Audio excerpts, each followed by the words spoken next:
ressuscitou dos mortos e subiu ao céu?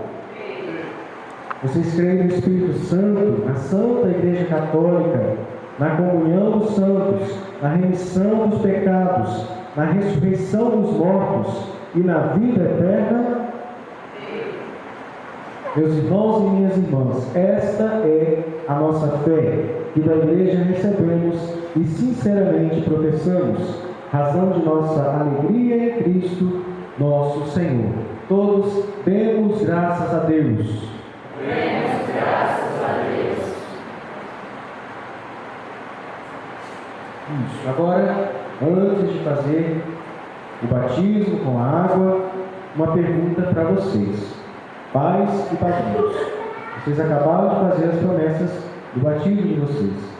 Vocês querem que o Diogo seja batizado na fé da igreja que acabamos de professar? Muito bem. Então vamos realizar o batismo.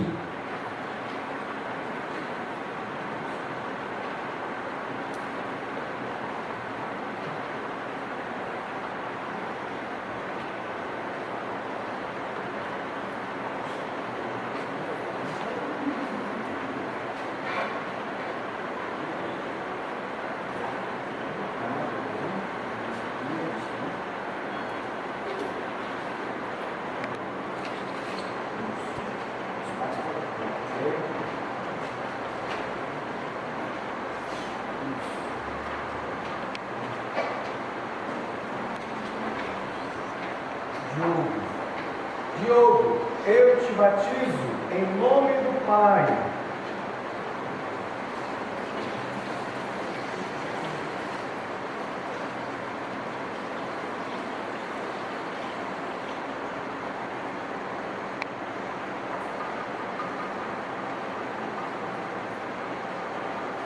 e do Filho,